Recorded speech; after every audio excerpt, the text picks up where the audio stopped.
আসসালামু আলাইকুম। লিডস নিউজে আপনাদের প্রত্যেককে স্বাগত জানাচ্ছি। সম্মানিত দর্শক, খুব ছোট্ট একটি সংবাদ শেয়ার করব আপনাদের সঙ্গে।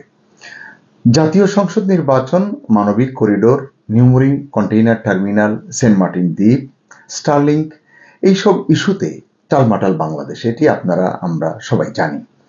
এবং এই ইস্যুগুলো নিয়েই আসলে এই সময়ের বাংলাদেশের রাজনীতির মাঠ উত্তাল।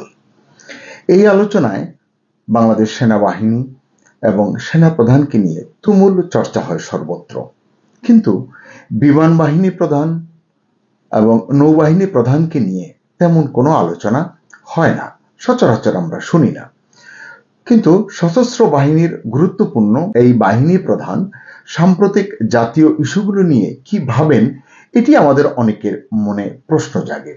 আমরা জানতে চাই যে তাদের স্ট্যান্ডটা কি আসলে। সেনাপ্রধান জেনারেল ওয়াকারুজ্জামান নির্বাচন, করিডোর, বন্দর ইস্যুতে ইতিমধ্যেই তার স্পষ্ট অবস্থান, স্পষ্ট মতামত ব্যক্ত করেছেন। এটা অবশ্য অনেকের গাত্রদাহের কারণ হয়েছে, তিনি অনেকের চক্ষুশূলে পরিণত হয়েছেন, কিন্তু দেশপ্রেমিক সহজ সরল সাধারণ মানুষগুলো তার এই স্ট্যান্ডকে জনতার পক্ষের স্ট্যান্ড হিসেবে মেনে নিয়েছে, বিবেচনা করছে। তবে অনেকেই জানতে চান সাম্প্রতিক ইস্যুগুলো নিয়ে বিমান বাহিনী প্রধান এবং নৌবাহিনী প্রধানের ভাবনাটা কি, যেটি একটু আগেই আমি বললাম। আমরা তো জানি যে তারা সচরাচর গণমাধ্যমে আসেন না, তেমন কোনো পাবলিক ফোরামে আসলে কথা বলেন না। কিন্তু বুধবার যখন বিমান বাহিনী প্রধান চট্টগ্রামের ভাটিয়ারীর বাংলাদেশ মিলিটারি একাডেমিতে রাষ্ট্রপতি কুচকাওয়াজ উপলক্ষে আয়োজিত অনুষ্ঠানে প্রধান অতিথির বক্তব্য দিলেন, তখন স্পষ্ট হলো সাম্প্রতিক বহুল আলোচিত ইস্যুগুলো নিয়ে তিনি কি ভাবেন, হৃদয়ে কি ধারণ করেন। এই অনুষ্ঠানে অত্যন্ত দৃঢ়তার সাথে বাংলাদেশ বিমান বাহিনীর প্রধান air chief marshal Hasan Mahmud Khan বলেন, বাংলাদেশের ভৌগোলিক অখণ্ডতা, স্বাধীনতা ও সার্বভৌমত্বের প্রশ্নে কোন রকম আপোষ করা হবে না। তিনি বলেন, সবার সঙ্গে বন্ধুত্ব, কারোর সঙ্গে বৈরিতা নয়, আমরা এই মূলনীতি অনুসরণ করি। Air chief marshal Hasan Mahmud Khan বলেন, আমাদের সশস্ত্র বাহিনী শুধু বাহ্যিক হুমকি মোকাবিলা নয়, বরং জাতীয় দুর্যোগ, দুর্ভিক্ষ এবং মহামারীর মতো সংকটে অসামরিক সংস্থাগুলোর পাশে দাঁড়াতে সাংবিধানিকভাবে প্রতিশ্রুতিবদ্ধ। এয়ার চিফ মার্শাল বলেন, মহান মুক্তিযুদ্ধের সময় জন্ম নেওয়া বাংলাদেশ সশস্ত্র বাহিনী আজ দেশের স্বাধীনতা, সার্বভৌমত্ব, আস্থা ও ঐক্যের প্রতীক। দেশের প্রয়োজনে যে কোনো সংকটময় মুহূর্তে আমাদের সশস্ত্র বাহিনী প্রজ্ঞা, কর্তব্যবোধ, বুদ্ধিমত্তা, দেশপ্রেম ও সাহসিকতার সঙ্গে দায়িত্ব পালন করে এসেছে।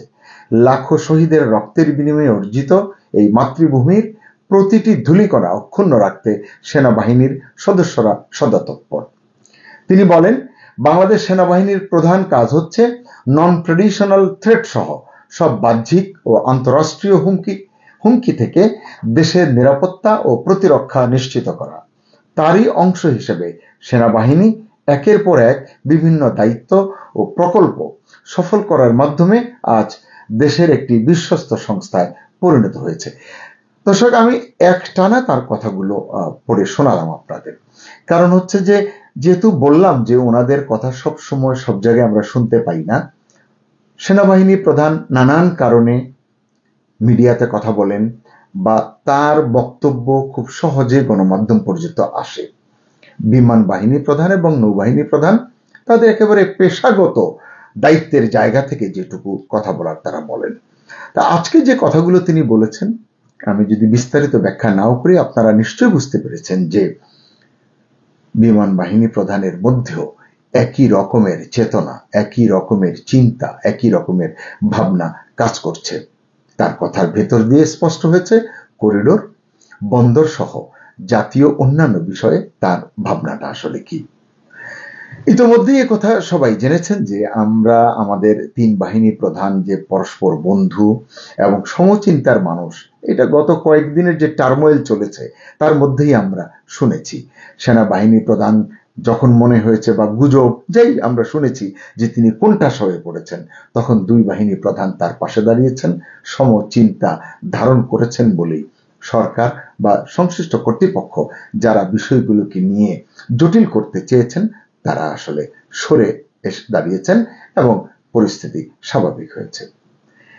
যে কথাগুলো বিমান বাহিনী প্রধান বললেন, সেনাবাহিনী প্রধান বললেন, ধারণা করি নৌবাহিনী প্রধানেরও হৃদয়ে একই রকমের চিন্তা, একই রকমের চেতনা বাংলাদেশ প্রশ্নে বহমান। এখন সরকারই একমাত্র পারে, অন্তর্বর্তী সরকার এবং এই সরকারের প্রধান প্রফেসর মোহাম্মদ ইউনূস, তারাই একমাত্র পারেন এই সময়ের আলোচিত বিষয়গুলোর সহজ সমাধান নিশ্চিত করতে। আর তা হলো জনমতের প্রতি শ্রদ্ধা প্রদর্শন, কোনো বিশেষ গোষ্ঠীর প্রতি বা কোনো বিদেশি শক্তির প্রতি আনুকূল্য নয়, আনুগত্য নয়। দেশের সরকার হোক দেশের সিংহভাগ মানুষের চিন্তার সারথি। তাহলেই উবে যাবে সকল টেনশন এবং নৈরাজ্য হবে সুদূর পরাহত। আমরা একটা সুন্দর স্বস্তিময় বাংলাদেশ চাই এবং এটা হলেই আমরা তা পাবো। নিশ্চয়ই এটা বেশি যাওয়া নয়। শেষ করব, সবাই ভালো থাকুন, সুস্থ থাকুন, নিরাপদে থাকুন। আল্লাহ হাফেজ।